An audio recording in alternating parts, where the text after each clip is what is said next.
Ya. setelah Bapak juga membuasiti tingkat internasional, Bapak masih mau membuasiti tingkat RT? Yuk di pojok.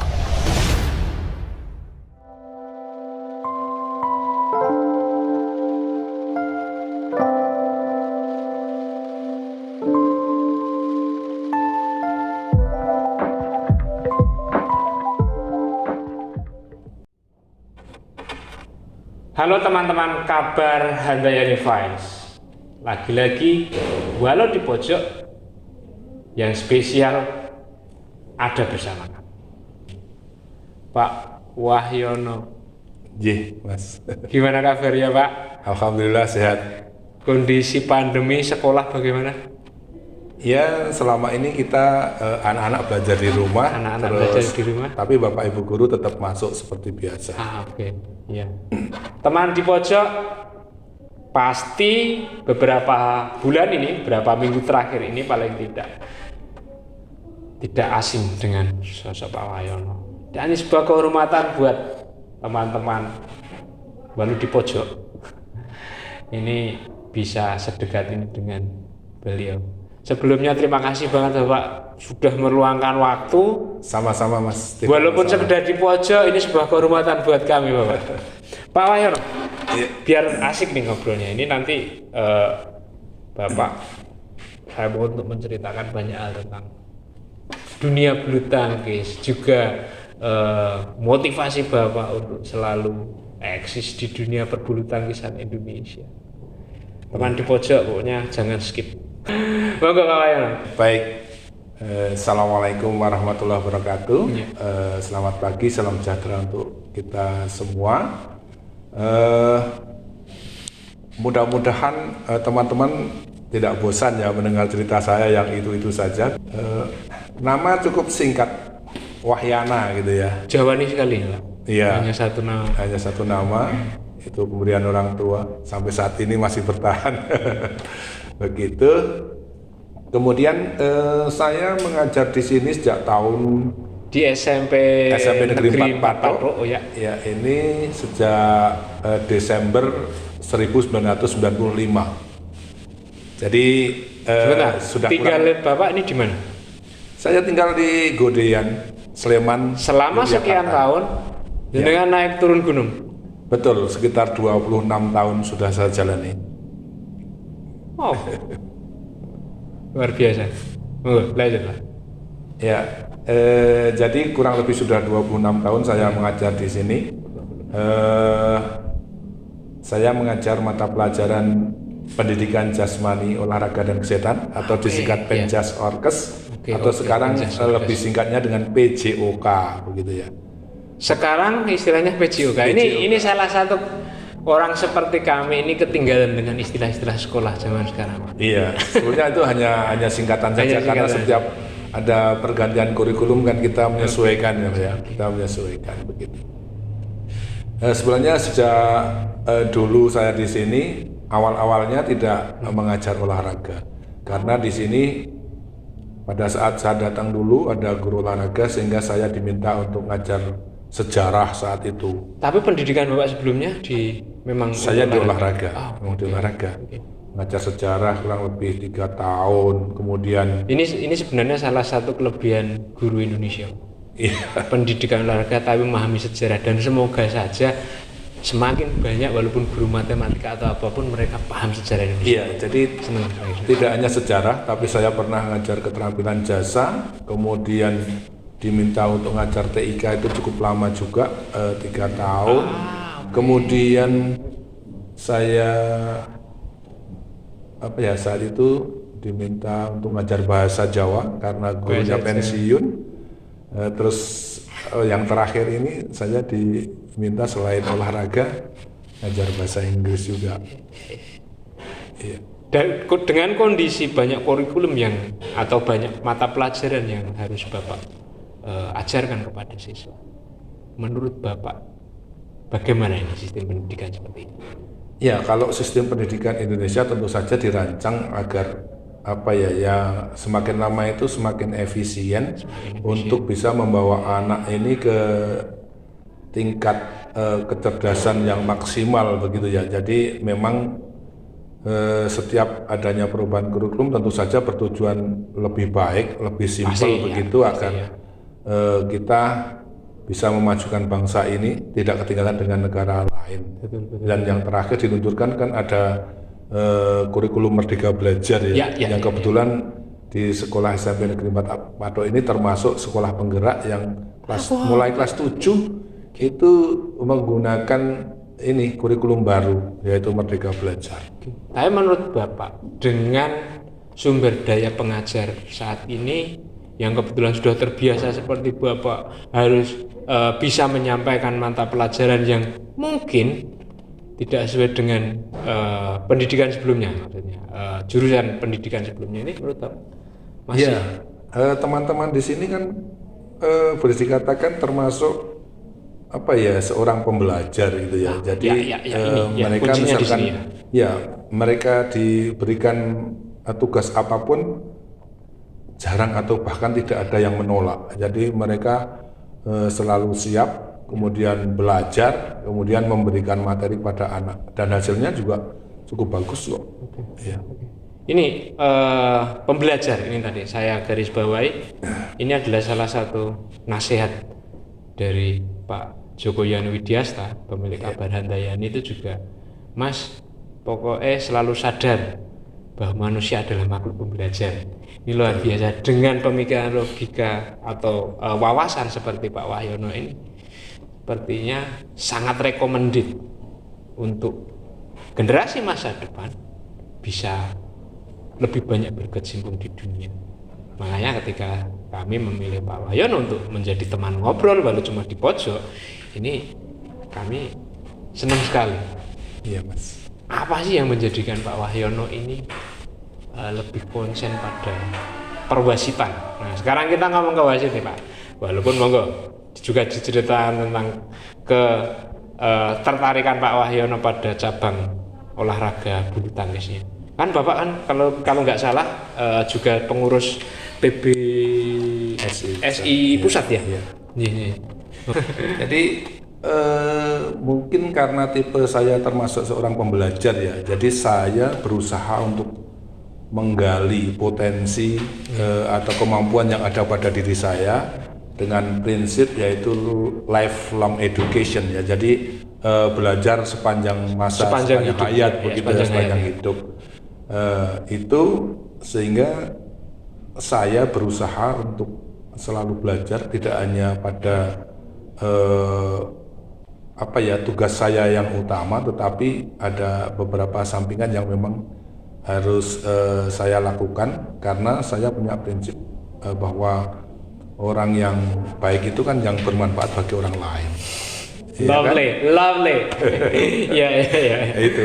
Jadi begini Mas, sebenarnya untuk ke wasit itu saya waktu kecil tidak ada impian. Kayaknya memang wasit. Sampai sekarang pun kayaknya belum banyak yang tertarik. Tapi memang sepertinya wasit itu kurang menarik buat sebagian orang, khususnya apalagi anak-anak muda. Jadi wasit apa sih? Kenapa kita nggak main sekalian gitu? Nah, ya memang begini Mas, di dalam menekuni sebuah perwasitan bulu tangkis itu kan beda dengan di olahraga lain seperti sepak bola ya. Kalau sepak bola kan dia dapat bayaran sekali tugas wasit aja sudah menggiurkan. Tapi kalau di bulu tangkis itu kita tidak bisa untuk cari uang. Ya, jadi di sini butuhkan seorang volunteer atau tenaga sukarela sebelumnya. Walaupun bulu tangkis itu sudah mendunia atau maksudnya gimana? Betul. Karena apa? Petugas di dalam kejuaraan bulu tangkis itu kan tidak sedikit, banyak sekali yang harus diurusi.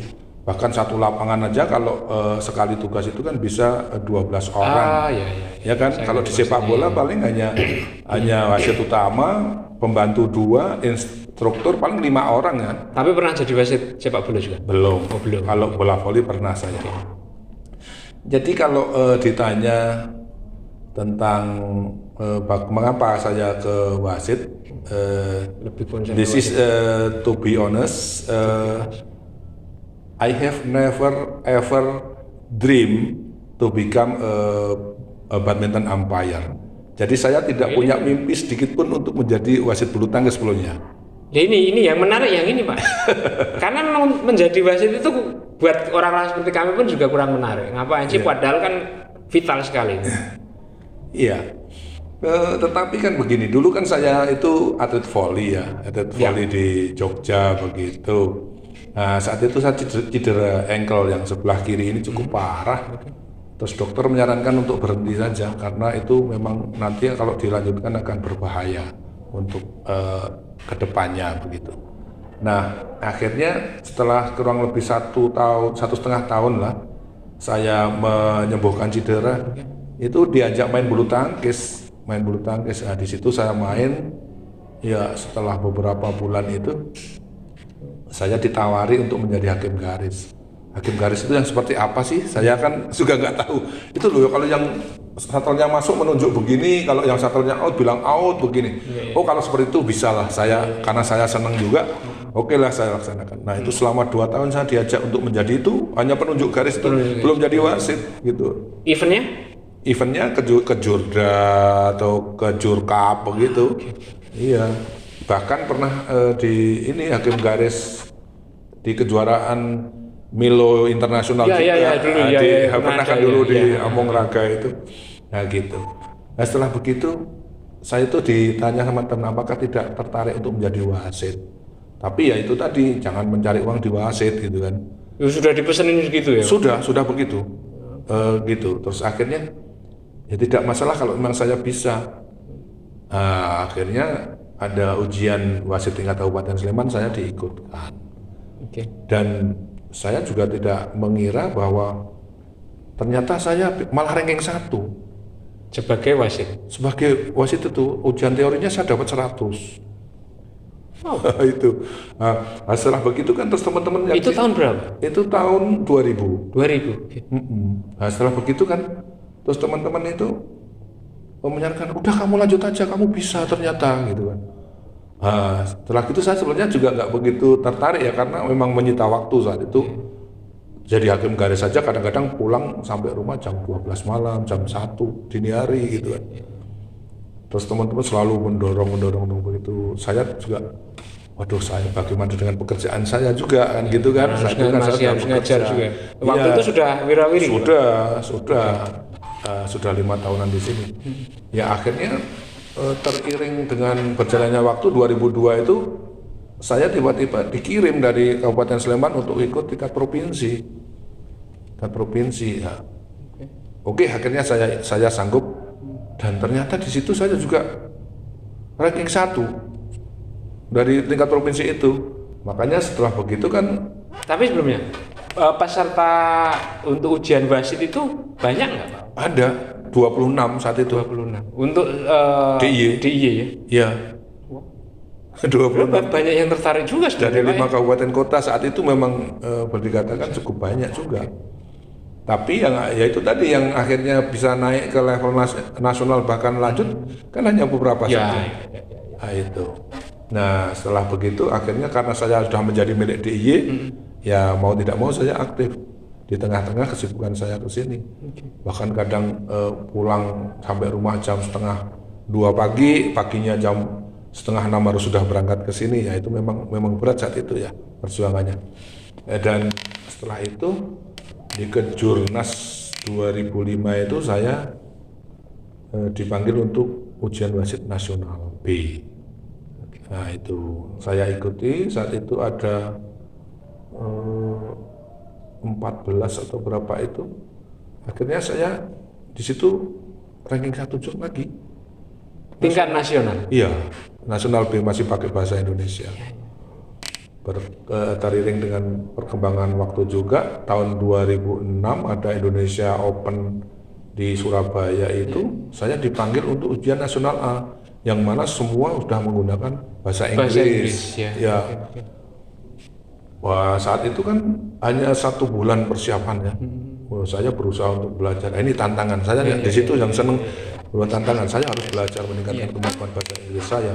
Saya dengarkan ini percakapan bahasa Inggris, saya dengarkan musik, saya membaca buku bahasa Inggris, saya lihat film bahasa Inggris dan lain sebagainya begitu. Nah, dengan istilahnya kemampuan seadanya saya optimis saja berangkat ke Surabaya. Saat itu ada 9 yang ujian, saya ranking 2 nasional pakai bahasa Inggris. Ya gitu. Setelah begitu itu di bulan Juni awal. Juni akhir itu Indonesia diminta untuk mengirim kandidatnya untuk ujian badminton Asia accreditation di Kuala Lumpur. Nah, karena yang ranking 1 ini mau merit, akhirnya tidak bisa berangkat. Nah, saya yang ranking 2 akhirnya berangkat ke itu Kuala Lumpur. Saat itu dari 10 negara ada 11 peserta. Saya lulus ranking 3 Asia. Dan ini satu-satunya dari Indonesia. Iya, saat itu. Ya itu setelah begitu saya lulus badminton Asia. Ya mau tidak mau saya harus lanjut kan. Ya terlepas dengan saat itu izin di kantor juga masih boleh dikatakan masih sulit ya saat itu karena saya harus meninggalkan sekolah sekian hari dan lain sebagainya. Nah, tapi itu tetap jalan ya walaupun kadang saya menolak tugas yang mungkin karena pekerjaan di kantor masih belum bisa ditinggalkan ya saya milih-milih istilahnya kejuaraan mana saya harus berangkat, kejuaraan yang agak slow mungkin di bulan Juli itu kan kita libur semester, mungkin di Desember habis ya itu waktu dulu masih seperti itu. Dan akhirnya 2008 saya dipanggil oleh Badminton Asia untuk mengikuti ujian yang lebih tinggi lagi yaitu Asia Certification dan saya lulus berhak mendapat lisensi Badminton Asia Certificated Umpire saat itu. Nah, saya juga saya jalani terus, saya juga tidak mengira bahwa di 2012 itu dikirim oleh Badminton Asia untuk ujian wasit di BWF accreditation, masih accreditation, yaitu di Chiba, Jepang. Nah, akhirnya saya berangkat dari 16 peserta di seluruh dunia itu. Saya lulus dan mendapatkan BWF accredited umpire. Nah, sudah level kurang 1 tingkat untuk yang tertinggi gitu. 1 tingkat lagi. Ya, akhirnya ya setelah seperti itu saya berusaha untuk meningkatkan kemampuan saya terus. Dapat kesempatan di 2016 itu saya ujian BWF certification di kejuaraan Thomas Super Cup Final di Kunsen, China. Dan itu akhirnya saya lulus dan berhak menyandang lisensi tertinggi di dunia yaitu BWF Certificated Umpire. Nah, dari situlah akhirnya saya istilahnya punya lisensi atau punya surat untuk bisa memimpin kejuaraan setinggi Olimpiade. Itu jadi ceritanya cukup panjang. Rasanya gimana? Ya bangga lah, bangganya begini, saya yang seawal tidak bermimpi untuk menjadi wasit bulu tangkis, ternyata saya bisa dengan cepat bisa meraih level tertinggi. Tapi dari perjalanan Bapak yang Bapak lewati sedemikian beratnya, harus ke Surabaya, harus ke Jepang, harus meninggalkan tugas di sekolah. Memang Bapak nggak punya target Bapak pengen sampai paling tidak eneng wong Gudian yang iso sampai internasional wasit. Itu begini Mas. Sebelum saya menjadi pengurus pusat PBSI itu dulu teman-teman hanya mentok di nasional A karena apa? Terkendala dengan bahasa. Iya, kalau saya nggak salah beberapa event bulu tangkis Indonesia dulu itu bahkan wasitnya banyak yang bule ya Pak. Iya karena kita memang tidak banyak.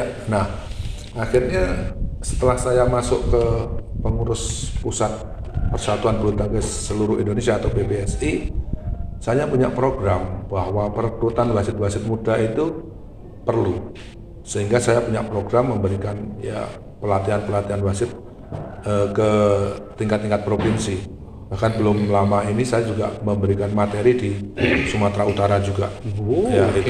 Dan syarat yang kita minta adalah minimal bisa bahasa Inggris.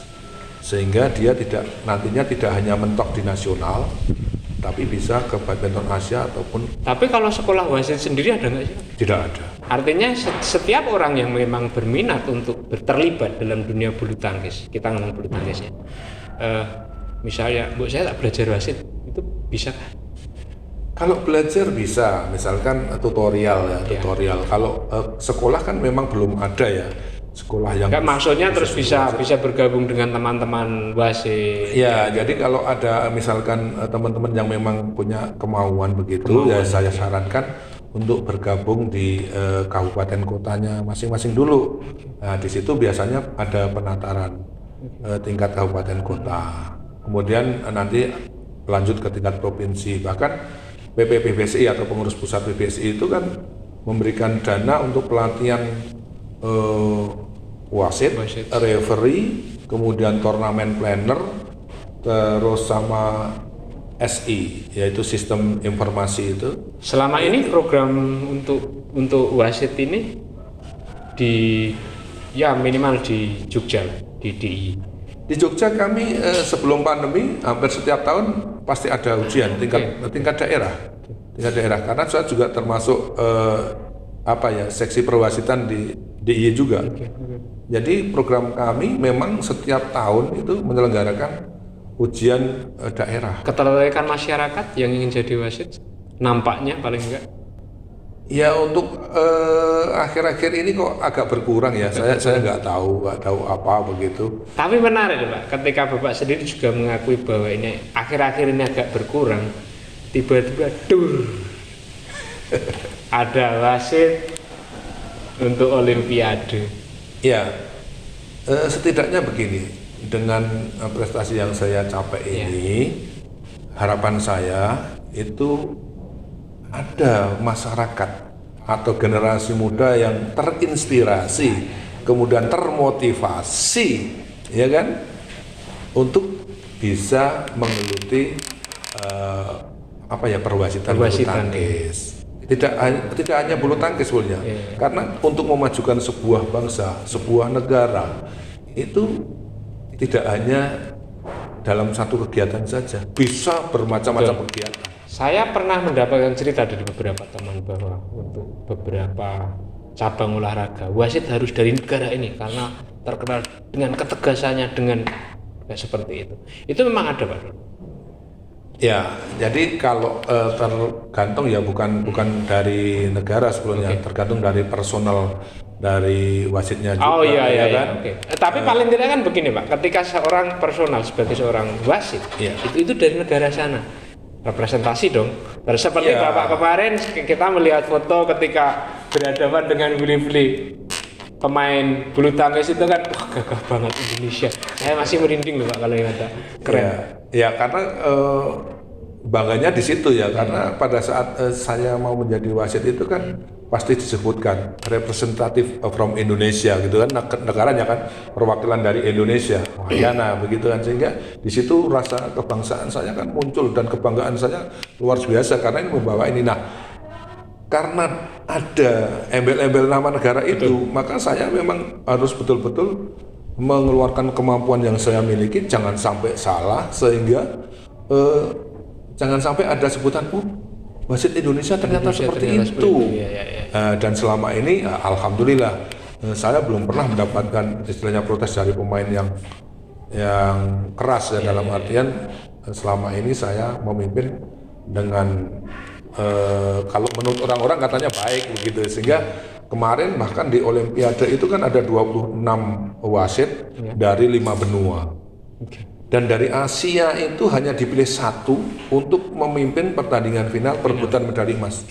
Dan dari 11 orang Asia yang tugas kemarin dari 26 dan 11 dari Asia, sayalah yang terpilih untuk memimpin partai final perebutan medali emas. Luar biasa, perjalanan panjang Pak Wayono menuju wasit Olimpiade bulu tangkis 2021 ya.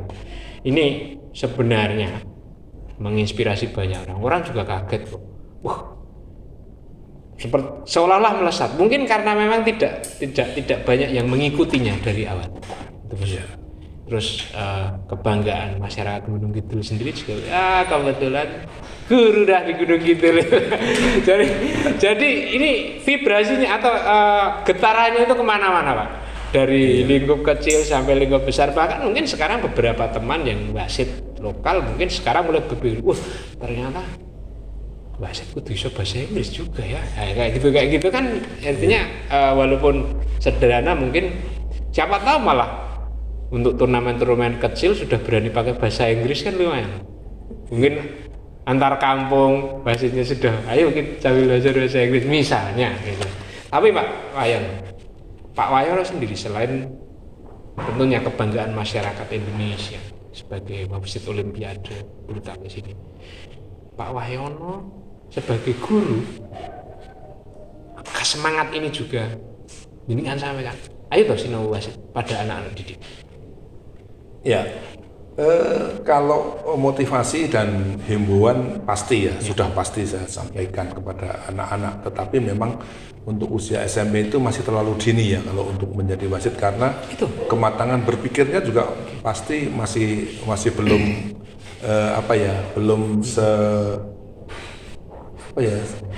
belum tinggi seperti kalau orang dewasa kan. Kalau saya memang minimalnya di SMA. Minimal SMA. Kalau SMA itu kan cara berpikirnya sudah mulai ada penawaran dan lain sebagainya. Kalau SMP kan kadang-kadang belum lah. Saya kira untuk bisa berbuat sportif, berbuat adil, tidak memihak dan lain sebagainya. Terus kemudian untuk memahami peraturan sendiri, saya kira terlalu dini kalau untuk SMP. Itu. Lagian juga akhirnya nanti adalah sebuah pilihan anak-anak kita juga ya Pak. Mau milih jadi wasit atau tapi paling tidak sekarang semakin banyak masyarakat muda lah itu semakin paham bahwa menjadi wasit itu adalah tanggung jawab moralnya juga berat. Biasanya kan kalau di turnamen-turnamen kampung atau lah yang tingkatnya kecil kan wasit kan hanya sampingan Pak. Wes lah kowe wae katimbang kowe nganggur. Nah, kayak gitu. Padahal sebenarnya kan vital sekali. Ya. Jadi memang kalau anjuran di Instructional to Technical Official atau ITTO, instruksinya itu memang harus sama dalam artian mulai dari level terendah sampai ke level tertinggi yang namanya wasit bulu tangkis itu harus sama, pakemnya juga harus sama. Tidak boleh kalau ini tingkat RT terus semaunya sendiri. Oh ini tingkat kabupaten maunya sendiri. Tidak boleh. Bahkan saya pernah ada teman wasit, Pak, itu servisnya salah terus, bagaimana ya? Ya kalau salah tetap disalahkan karena menentang peraturan. Begitu. Terus ada juga yang protes katanya, wah ini kan masih anak-anak baru belajar. Kalau seperti itu ya nggak bisa main. Ya bagaimana pelatih cara mengajarinya?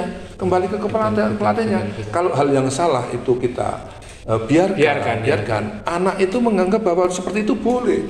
Kalau seperti boleh pasti dia akan melakukan. Nah kalau nanti sudah menjadi habit atau kebiasaan, susahlah kita untuk merubah yang benar. Betul. Seperti itu saya. Luar biasa.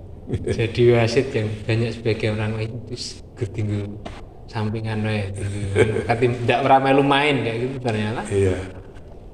Pak Wahyono terkait dengan anak-anak muda yang memang barangkali terinspirasi nih. Saya sih pernah pengen jadi wasit, tapi ketika melihat wasit, ora iso gurit kayak gitu, males. Pak Wahyono ada pesan? Ya. Betul. Jadi memang seperti pesan teman saya waktu saya masih di tingkat kabupaten ya. Kalau di bulu tangkis jangan cari uang. Itu sebenarnya ada benarnya karena apa? Istilahnya kita diminta untuk menjadi tenaga sukarela atau volunteer tadi kan. Ya ada sih transport tapi tidak menjanjikan. Dan menjadi wasit bulu tangkis itu kan tidak setiap hari, tidak setiap hari, dan kita terima transport apabila hanya bertugas. Ya. Katakanlah dalam sebulan mungkin tugas sekali atau bahkan 2 bulan sekali atau mungkin 3 bulan sekali. Itu kan tidak mungkin bisa dipakai untuk pegangan hidup. Suruh senimannya kayak neng sing nanggap nih Pak. Iya, nenek sing nanggap atau disuruh begitu Iya, kan. iya, Nah, iya. sedangkan kebutuhan hidup kita kan setiap hari Mas, termasuk makan, biaya ini, biaya itu. Jadi memang tidak bisa itu hanya di ini ya dijagake nek wong Jawa gitu kan. Aku urip dari wasit itu memang tidak bisa. Tidak bisa. Motivasi untuk mereka, untuk masyarakat. Ya. Walaupun mungkin sekarang mereka masih di pojok ya Pak. Iya. Jadi begini, memang dibutuhkan orang yang gila terhadap bulu tangkis Nah, ya. ini makanya saya itu kemarin ngechat terus Bapak ini karena ini tetap orang yang bukan sembarangan ini. Iya. Saya mungkin termasuk orang yang gila terhadap bulu tangkis. Gilanya gila dalam arti positif karena setelah saya masuk di bulu tangkis begitu, saya mulai berpikir, oh iya ya, ternyata bulu tangkis itu pada saat ada event Olimpiade penyumbang medali emas, iya kan? Oh, itu olahraga yang sangat membanggakan. Beda dengan sepak bola, walaupun Dan dua-duanya Indonesia sedang- itu lebih sering dikenal dalam olahraganya karena bulu tangkisnya Pak. Iya, ya itu makanya saya begitu mencintai bulu tangkis ya karena itu ada beberapa pertimbangan. Nah, sekali lagi kepada anak-anak muda yang ingin jadi wasit bulu tangkis ya harus gila dulu terhadap bulu tangkis itu. Ya jadi kalau sudah istilahnya menyenangi kita itu terhadap bulu tangkis, walaupun kita tidak dapat apa-apa dari situ ya kita bisa melaksanakan dengan senang. Betul. Karena kecintaan itu tadi. Karena sekali lagi tidak bisa yang namanya wasit bulu tangkis itu untuk pegangan hidup gitu. Jadi kalau memang betul-betul seperti itu, pertama harus siap menjadi tenaga sukarela atau volunteer, kemudian belajar tentang peraturan bulu tangkis, ya kan? Belajar tentang instruksional to technical official atau instruksi terhadap para pejabat lapangan dan meningkatkan praktek mewasiti, entah mulai dari tingkat RT, Tingkat RT, atau apa atau kayak pertemanan dulu sedang gitu main ya. dengan Ya, teman ya. kemudian saya mau wasit wasit. untuk melatih kemampuan saya itu harus dilakukan. Nanti tergantung bagaimana performan kita kan. Kalau performanya bagus kemungkinan akan naik seperti itu. Dan yang paling penting adalah memang harus mengikuti level demi level. Demi level, ya, Iya. harus. Tidak bisa langsung saya langsung DIY, saya langsung nasional. Tidak bisa. Nanti bisa menimbulkan kecemburuan terhadap Kecemburuan. wasit-wasit yang Dan lagian lama. itu kan tidak fair juga Pak. Tidak fair. Dalam olahraga kan kita harus Iya, itu sportivitasnya nggak ada. Anyway Pak, Ya. setelah Bapak juga memwasiti tingkat internasional, Bapak masih mau memwasiti tingkat RT? Saya termasuk orang yang itu tadi punya prinsip orang yang baik adalah yang bermanfaat bagi orang lain. Lovely. Jadi kalau Senang sekali Pak. saya diminta, Nggih. walaupun itu di tingkat RT, tingkat RW, tingkat kecamatan, kalau saya diminta, saya siap. Saya siap Mas, betul. Oke. Tidak memikir apakah saya nanti dinindak. Saya justru kalau di level-level seperti itu, saya malah kalau misalkan dikasih, kenapa saya nggak mau? Kalau bisa saya malah bantu. Banyak sedulurnya, tambah Iya banyak betul. sedulurnya. Ya kita kan nggak boleh sombong. Oke, Mas. ya betul. Nah, gimana keluarga sehat? Alhamdulillah sehat. Terima kasih sekali. Salam buat Ibu, salam buat keluarga besar Pak Yono dan juga keluarga besar SMP 4 Padu, Pak. Nanti kami sampaikan. Saya yakin Terima kasih. murid-murid Bapak senang banget nih saya bisa. Ya kebetulan ini kan anak-anak belajar di rumah ya. Kalau nanti misalkan sudah ada kesempatan untuk masuk, pasti mereka juga akan merasa gembira di sini. Siap. Terima kasih Bapak. Iya. Teman, demikian bersama Pak Wayono. Tetap di pojok saja. Sami-sami.